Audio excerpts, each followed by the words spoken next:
उत्तर प्रदेश राज्य विश्वविद्यालय जुड़े आप सभी अभ्यर्थियों का स्वागत है देवप्रयाग MIS में। मित्रों,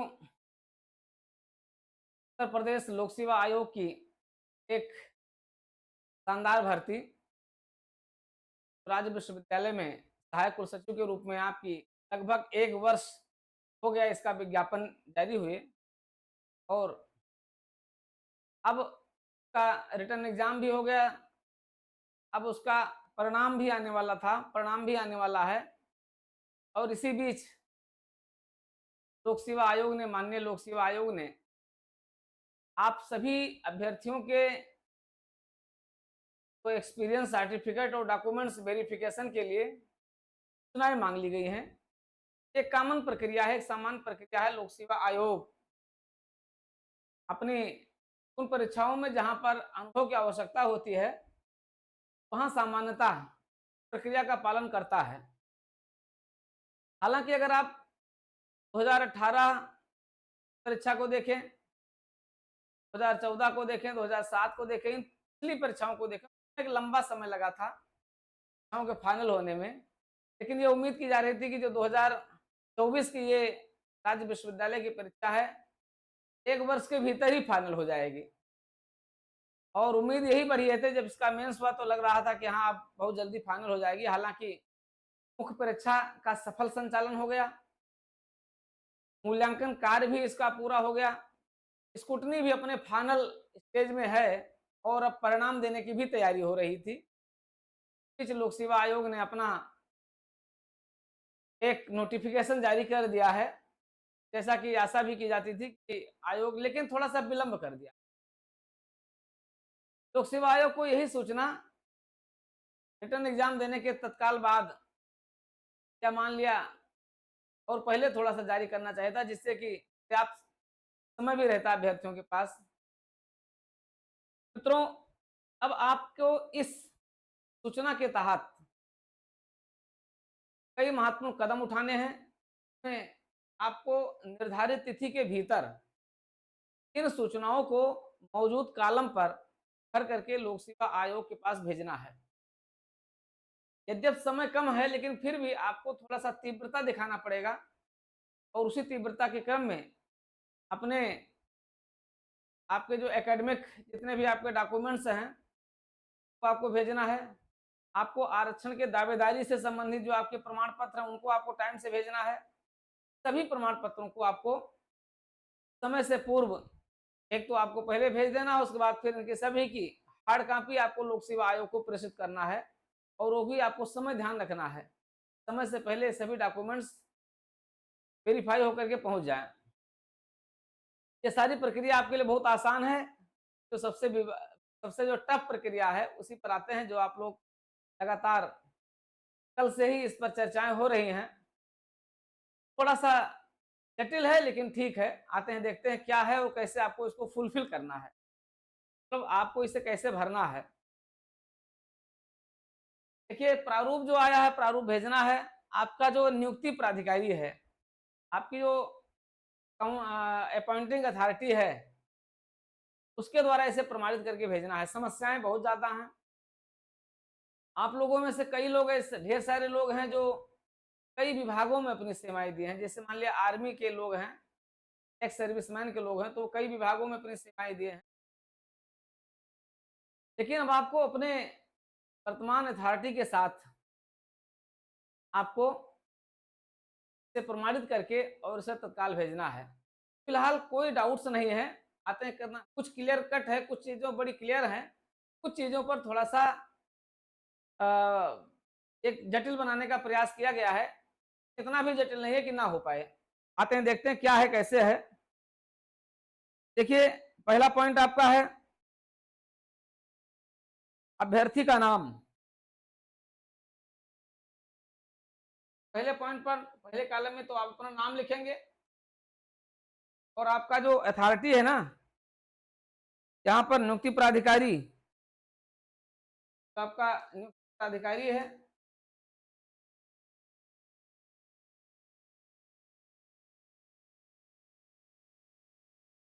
अधिकारी है वो इसको प्रमाणित करेगा। उस पर प्रमाणित करके उसे क्या करेगा, अपने सील मोहर लगा करके आपको दे देगा। बहुत आप लोगों में से बहुत ढेर सारे लोगों ने बनवा भी लिया था प्रारूप के आधार पर, लेकिन ये उम्मीद थी कि हाँ आयोग जल्दी ही जारी करेगा, फिलहाल जारी कर दिया है। दूसरा कॉलम बहुत महत्वपूर्ण है और बड़ा स्पष्ट कर दिया गया है। बड़ी इससे पहले जो है स्पष्टता नहीं थी, वो ये है कि राजकीय कार्यालय अथवा, अब राजकीय कार्यालय मतलब गवर्नमेंट ऑफिस। अब गवर्नमेंट का मतलब चाहे सेंट्रल गवर्नमेंट हो चाहे स्टेट गवर्नमेंट हो, बड़ा क्लियर है। तो ये कहीं नहीं लिखा है स्टेट गवर्नमेंट, इससे कई लोग इसमें कंफ्यूजन में हैं।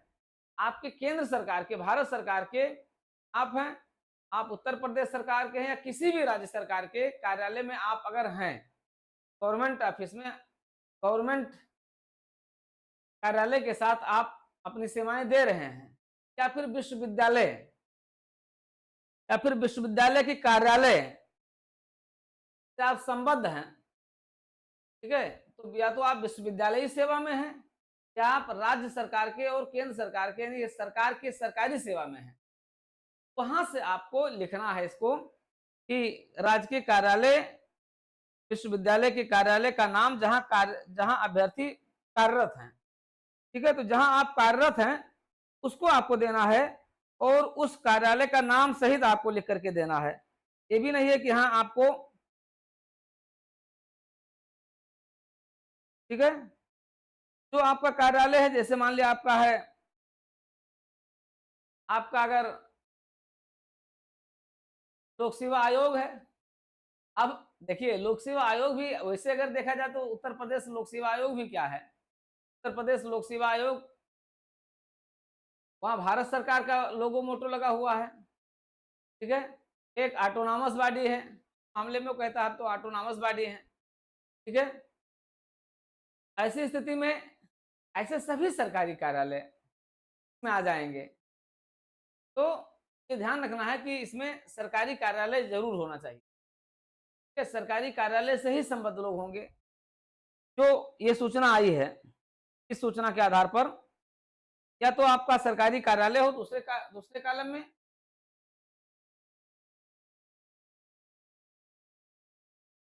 तो आपका सरकारी कार्यालय कहाँ है, या फिर आपका विश्वविद्यालय, आप अगर विश्वविद्यालय सेवा में है तो विश्वविद्यालय सेवा का आपको नाम होना चाहिए, तो विश्वविद्यालय सेवा के बारे में आप पूरा डिटेल यहाँ पर भरें, अपने कार्यालय का नाम यहाँ पर आपको भरना होगा, ठीक है। आपको सरकारी कार्यालय का नाम आपको भरना है जिस कार्यालय से आप संबद्ध हैं, ठीक है, उत्तर प्रदेश सरकार, भारत सरकार की, राज्य सरकार के जिस भी डिपार्टमेंट में आप हैं, ठीक है, तो आपको क्या करना है, आपको उस कार्यालय का, उस विभाग का नाम आपको यहां पर अंकित करना होगा दूसरे में, आपका तीसरा कॉलम आपका है पद का नाम, आपका जो पद है, ठीक है, आपका पद का नाम, आप किस पद के तहत हैं, आप वरिष्ठ लिपिक हैं, आप कनिष्ठ लिपिक हैं, आप समीक्षा अधिकारी हैं, आप सहायक समीक्षा अधिकारी हैं, आप खंड शिक्षा अधिकारी हैं, ठीक है, आप जो है व्यापार कर अधिकारी हैं, जो भी आप कार्यालय है आपका, ठीक है, जो भी आपका पद है उस पद को आप यहाँ पर मेंशन करेंगे इस कॉलम में, ठीक है, यहाँ पर केवल पद का मेंशन करना है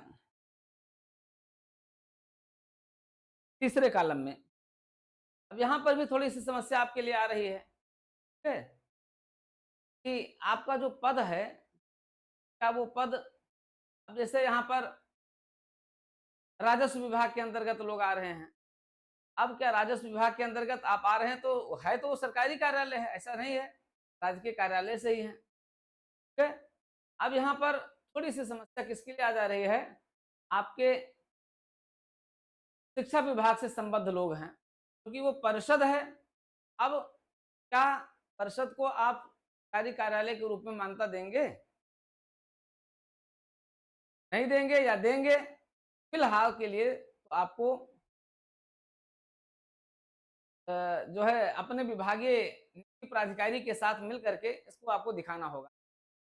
प्राधिकारी के साथ मिल करके और मिल करके ही आप इन सूचनाओं को भरिए, ज़्यादा अच्छा रहेगा, क्योंकि अंततः कि प्राधिकारी को ही उसे राइज करके उसे भेजना है।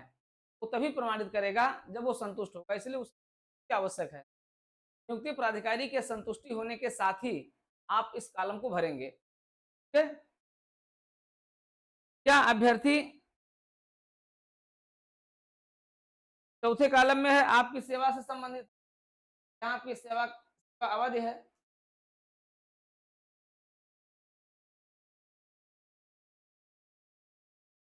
यहाँ पर समस्या आपके सामने आ रही है, जैसे कई लोग कई विभागों में अपनी सेवाएं दिए हैं, तो आपको उन संबद्ध, क्या आप वर्तमान में जहां कार्य कर रहे हैं क्या उसके साथ वो सेवा जुड़ी हुई है। अगर जुड़ी हुई है, उसकी निरंतरता उसके साथ है और आपके सर्विस बुक में उस चीज को मेंशन किया गया है, अगर सर्विस बुक में उसको मेंशन किया गया है तो आप उसको साथ क्या करेंगे, वर्तमान अधिकारी द्वारा आप उसको प्रमाणित करेंगे। अगर वर्तमान अधिकारी उसको प्रमाणित नहीं करता है तो दूसरा जो आपका एम्प्लॉयर रहा है, अपॉइंटिंग अथॉरिटी रहा है, ठीक है, वहां अपने आपके सर्विस बुक के आधार पर वो प्रमाणित कर देगा, तो दो बार फिर दो जगह आपको बनवाना पड़ेगा। तो इसलिए यहाँ पर भी आपको ध्यान देना है, एक ही साथ अगर सेवा की कंटिन्यूटी है तो आप उसको वहां बनवाएंगे, अगर दो बार अगर है तो आपको दोनों, अगर सेवा अवधि यहाँ पर जुड़ गई है तो उसी, और ये आपका अथॉरिटी उसको बनाने के लिए तैयार है, तो प्रमाणित कर दे रहा है तो आप यही बना कर देगा, अन्यथा आपको अलग अलग सेवा योजकों के साथ मिलकर के बनाना होगा, तो थोड़ा सा समय लग सकता है। इसीलिए समय को आपको ध्यान देना होगा और समय के साथ ही आपको चलना, समय पर आपको विशेष ध्यान देना है। यह आपका कॉलम 4 है। ठीक है, क्या अभ्यर्थी राजकीय कार्यालय अथवा विश्वविद्यालय के कार्यालय में न्यूनतम 7 वर्ष कार्य करने का अनुभव रखता है। ठीक है, तो बिल्कुल आप यहाँ पर लिखेंगे जी हाँ, अगर आपका है तो आप यहाँ पर पद का नाम लिख देंगे, यहाँ पर सेवा अवधि आपकी 7 वर्ष की है, आप लिखेंगे कि हाँ, लिखेंगे और कितने। ठीक है, ये हो गया। अब 5वें कॉलम में इसी चीज को स्पष्ट कर दिया गया। 5वें कॉलम में क्या कर दिया गया है कि जिस पद पर कार्यरत था अथवा है उसका पदनाम, उस पद पर नियुक्ति की तिथि अथवा कार्य करने की अवधि। अब यहां पर आपको दिखाना होगा कि जिस पद पर था, ठीक है, कार्यरत था अथवा है, उसका पदनाम, अगर आपने एक ही कार्यालय में किया है, अब अगर यहाँ पर एक एक ही है तो आप उसको दिखा देंगे, जिस दिन जिस पद पर आपकी नियुक्ति हुई थी उस दिन से अब तक का आप दिखा देंगे। अगर अलग अलग विभागों में आप रहा तो आपको अलग अलग विभागों से विभाग में आपने कितने अवधि तक सेवाएं दी हैं आपको दिखाना पड़ेगा। सेवा कभी, ठीक है, तो जिस पद पर कार्यरत रहे हैं आपको दिखाना होगा कि इतने दिन तारीख से लेकर इतने दिन तारीख से अब तक, ठीक है, अब तक से, इतने तारीख से लेकर मान लिया 3 साल किसी में रहा है, में मान लिया आपका 5 साल हो गया है, तारीख तक वर्ष तक आपका ये 5 साल हो गया है। ठीक है, तो जो भी आपका है तो दिखाएंगे वर्ष का हो गया है, ये आपकी अथॉरिटी द्वारा प्रमाणित किया जाएगा, आपकी जो अपॉइंटिंग अथॉरिटी है उसके द्वारा इसको प्रमाणित किया जाएगा। ठीक है, अगर एक ही साल का है तो वो अगर एक ही विभाग में है बहुत अच्छा है, एक से अधिक विभाग है तो जितने विभाग हैं उन विभागों को आपको विभागों से आपको इसको प्रमाणित यहाँ पर आपको लिखाना। ठीक है, सेवा कभी बाधित तो नहीं हुई है, यदि हाँ तो उसका उल्लेख करें। अच्छा, वेतनमान, साथ ही साथ आपको पे लेवल भी दिखा देना है। ठीक है, आपका वेतनमान कितना है, किस लेवल का है, लेवल 4, लेवल 5, लेवल 3, ठीक है, लेवल 5, तो जो भी आपका लेवल है आप यहाँ पर दोनों दिखाएंगे। तो सेवा की निरंतरता है, यहाँ जो वेतनमान भी आप दिखाएंगे। ठीक है,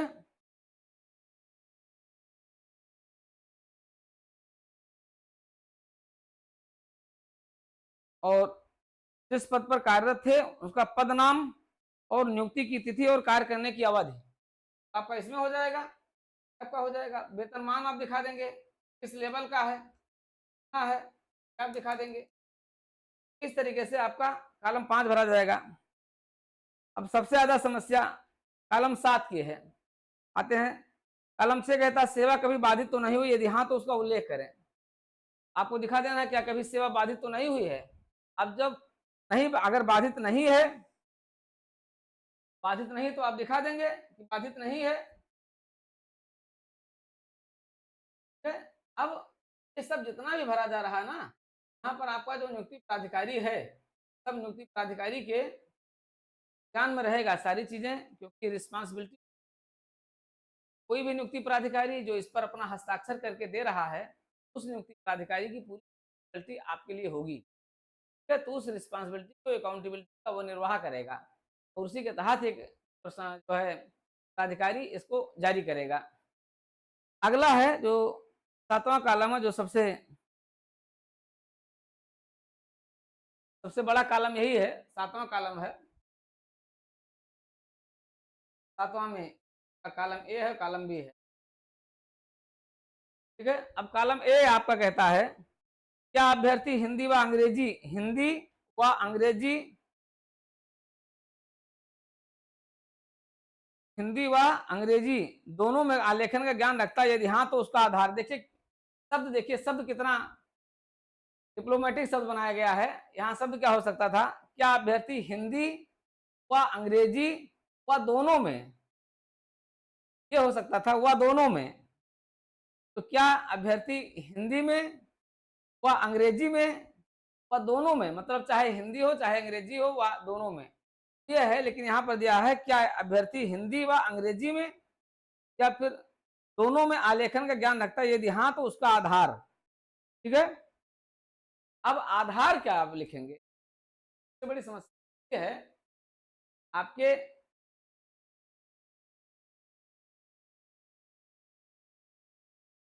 आधार की। आधार आप क्या रखेंगे, आप जो आधार दे रहे हैं क्या आपका नियुक्ति प्राधिकारी उस आधार से संतुष्ट है और क्या उस आधार को प्रमाणित कर रहा है। ठीक है? ये आपको ध्यान। ठीक है? तो देखिए सर्विस, जो आपकी सर्विस बुक है, कुछ चीजें तो आपका, जैसे मान लिया आप जैसे एक ही कर्मचारी होता है, मान लिया आप लिपिक है तो आपको कई पटल दे दिए जाते हैं। ठीक है? तो आप पटलीय दायित्वों, अब आधार क्या है, यहाँ पर अगर आप आधार देखते हैं, इस वाले कॉलम में आधार देखते हैं यहाँ पर, तो अंग्रेजी आलेखन,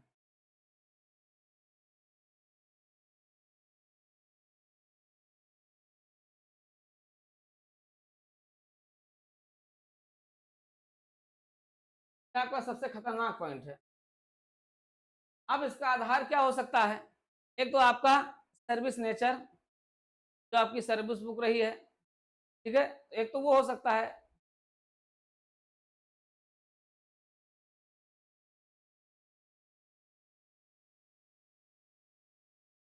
और दूसरा आपका क्या हो सकता है, दूसरा आपका जो हो सकता है, ये जो आपके पदीय दायित्व हैं। ठीक है? कार्यालयी कार्य प्रक्रिया, ये आपका हो सकता है।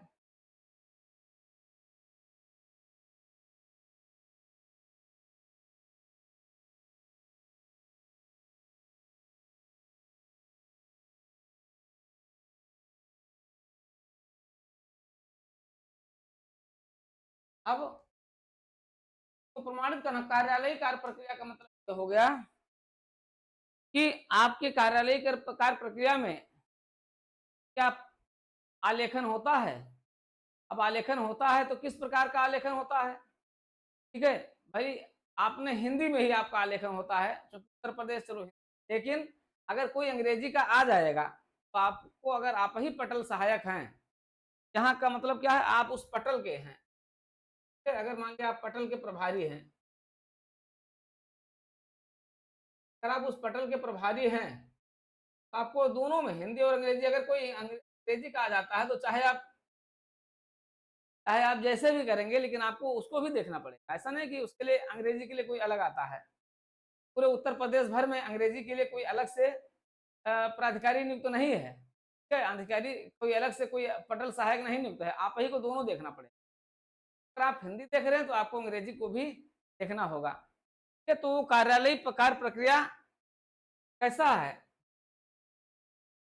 कार्यालयीय कार्यालयीय कार्य प्रक्रिया के तहत ही आपको देखना है, ये आपके लिए बहुत महत्वपूर्ण है। ठीक है, इसी में आप देखेंगे कि आप पत्राचार करते हैं, आपका पत्राचार होता है, आप देखते हैं, या और भी चीजें हो सकता है। ठीक है, आप जो है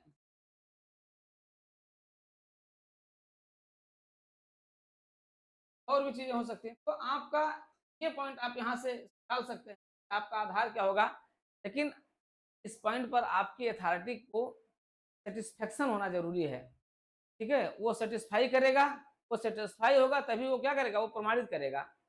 ठीक है, अब उसका सेटिस्फाई होना आपके लिए महत्वपूर्ण है, तो आप कार्यालयीय कार्य प्रक्रिया कर सकते हैं। ठीक है, आप जो है कार्यालयीय कार्यदायित्व लिख सकते हैं, लिखवा सकते हैं, तो कोई भी चीज, ये भी चीजें स्वयं अधिकारी जो है इस रूप में तो लिखेगा, या उस आधार पर वो प्रमाणित करेगा कि नहीं नहीं ये होगा, ऐसा होगा, इस तरीके से। ये है तो बहुत टिपिकल चीज। देखिए, टिपिकल का मतलब यहाँ आधार से है। ठीक है, ये आधार थोड़ा सा क्या है, टिपिकल है। ठीक है, यहाँ पर आपका जो कार्यदायित्व है उसको आप देखेंगे। ठीक है, अब जैसे आप देख लें, अगर एक पॉइंट को हम आपको और बता रहे हैं,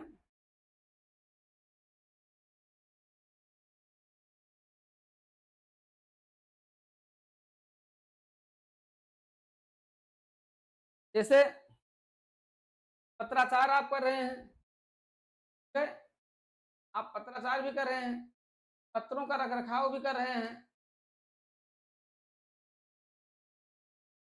पत्रों का रखरखाव भी कर रहे हैं।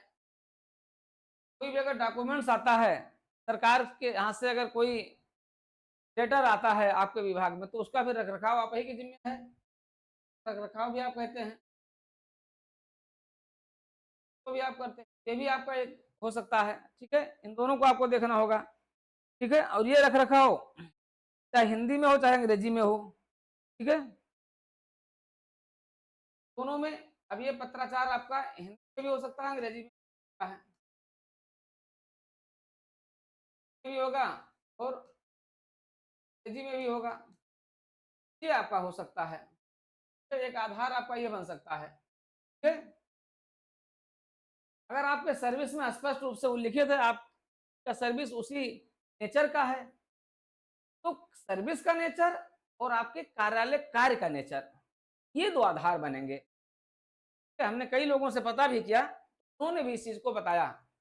ठीक है, या तो आपके सर्विस सर्विस में उसमें आपके जो है लिख दिया गया हो, या तो जो आपका पद है, या तो फिर पदीय दायित्वों में लिखा हुआ हो, या फिर आपके कार्य नेचर में लिखा हो।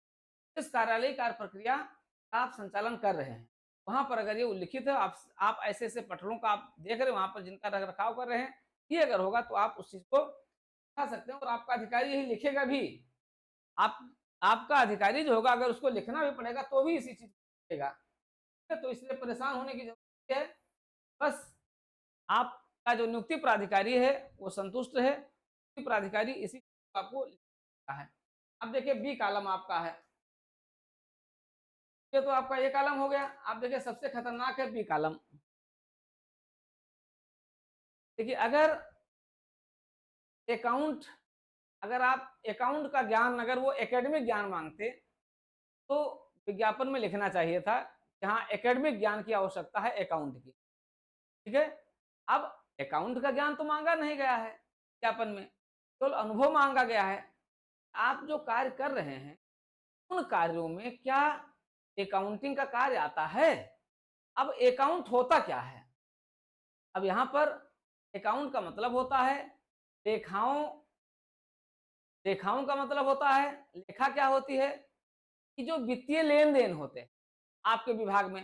मान लिया आप जो है जेम पोर्टल से, आपके पटल से खरीदारी हो रही है, तो खरीदारी होने के बाद जो भी के डॉक्यूमेंट्स होंगे उसका रख रखाव होगा, आप क्या आप कर रहे हैं। तो ये जितने भी लेखाएं होंगी उन लेखाओं का लेन देन का जो रिकॉर्ड है क्या आपके पास है। लेखा का मतलब ये होता है लेन देन का रिकॉर्ड। तो आपके अपने कार्यालय का, जिस कार्यालय में जिस पद पर आप कार्य कर रहे हैं, क्या उस पद पर कुछ ऐसे वित्तीय निर्णयों और उसके लेन देन, उसके रख रखाव से आपका कार्य जुड़ा हुआ है।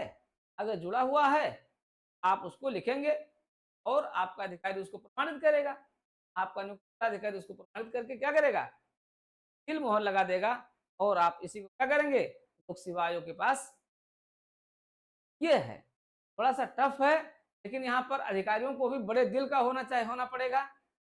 अगर वो बड़े दिल का होते हैं तो करते हैं, बाकी आपके लिए समस्याएं तो हैं ही। ठीक है, और बहुत सोच समझ करके लिखवाइएगा। इसमें ये बातें हैं यहाँ पर कि में आपको जो है वित्तीय लेन देन जितने भी हैं, ठीक है, तो आपका कार्यालय है तो उस कार्यालय के देखें का रख रखाव,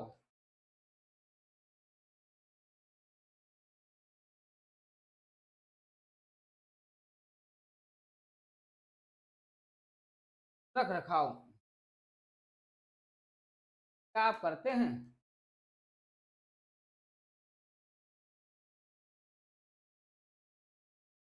का रख रखाव करते हैं, आपको क्या करना होगा, तब आपको इसे करना होगा, इसे भरवा करके यही है।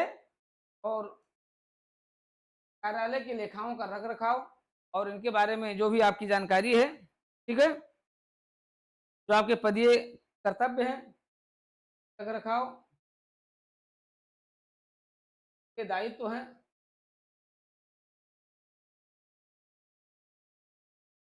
का रख रखाव पदीय दायित्वों आधार यही होगा, का रख रखाव और पदीय दायित्वों के आधार पर यहाँ पर भी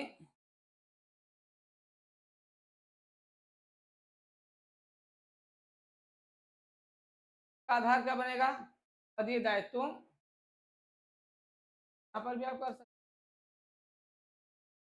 कार्यालय कार्यों के आधार पर।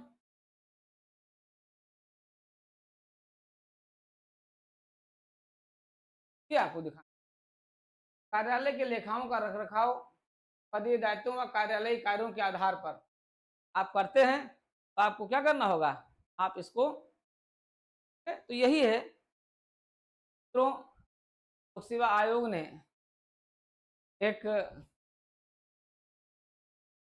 झटका दिया है। और झटका क्या है आपके लिए, पद बहुत बड़ा है, पद जानते हैं कितना महत्वपूर्ण पद है, जो भी दायरे में आ रहा है, दायरे में आपको बस देखिए आपका नियुक्ति प्राधिकारी सेटिस्फाई हो जाए, प्राधिकारी आपके इन आधारों को आप मेंशन कर रहे हैं, उससे वो संतुष्ट होकर के उस पर अपनी सील मोहर लगा दे, प्रमाणित कर दे, तो आपका ये काम ओके है। तो आपको ध्यान रखना है, रखते हुए तो बनवाइए कि अब आपके पास 3 दिन 15, 16, 17 3 दिन आपके पास केवल इसी पर विचार करने का है।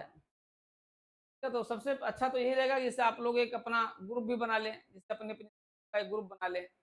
मान लिया अगर आप जनपद न्यायालय वाले हैं तो जनपद न्यायालय, पोस्ट ऑफिस वाले हैं तो पोस्ट ऑफिस वाले अपना अपना क्या कहें, हालांकि इसलिए कोई नहीं बनाएगा क्योंकि कोई किसी को बताया ही नहीं कि हाँ हम भी एग्जाम दे रहे हैं, ठीक है, तो बना लेंगे तो उससे उससे ज़्यादा आसान हो जाएगा लिखवाने में भी।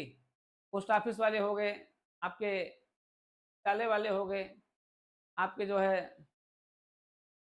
अन्य विभागों वाले हो गए, तो अपना अपना जैसे अपने अधिकारी से बनवा करके और आप इसको समय से प्रेषित करें।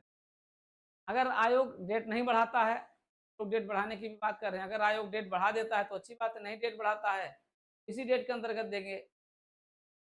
अब ये आयोग को पहुंच जाएगा तो बाद फिर इसका मूल्यांकन होगा, क्योंकि 1500-1600 लोगों का मूल्यांकन भी होना है इसकी छांट मान करके चलिए, उसमें भी समय लग जाएगा, इसलिए आयोग को इसको बहुत पहले देना चाहिए।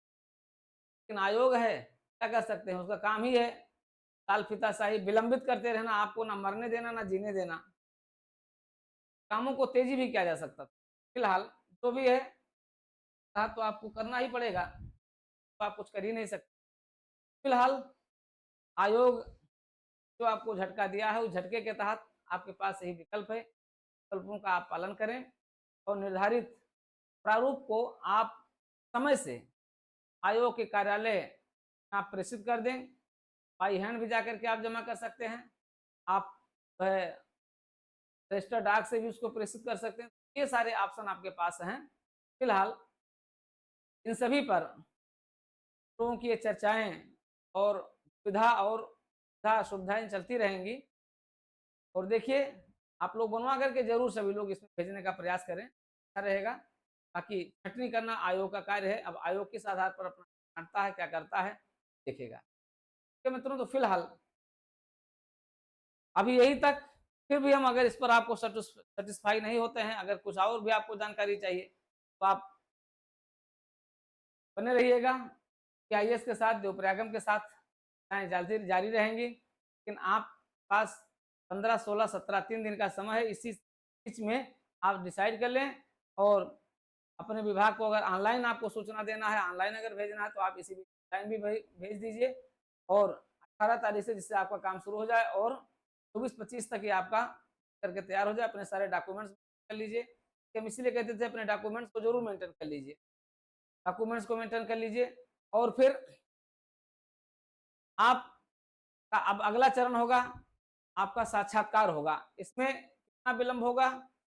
बहुत ज़्यादा विलंब हो जाएगा तो आप 15-20 दिन का विलंब लीजिए। दिसंबर के अंतिम में आपके इंटरव्यू की भावना थी, लेकिन अगर प्रक्रिया में थोड़ा-सा समय लग जाता है तो मान करके चलिए अक्टूबर आपका हर हालत में आपका इंटरव्यू होना ही होना है। फिलहाल आप इस प्रक्रिया को तेज़ी से पूरा कीजिए ताकि हम लोगों की परीक्षा जारी रहेगी।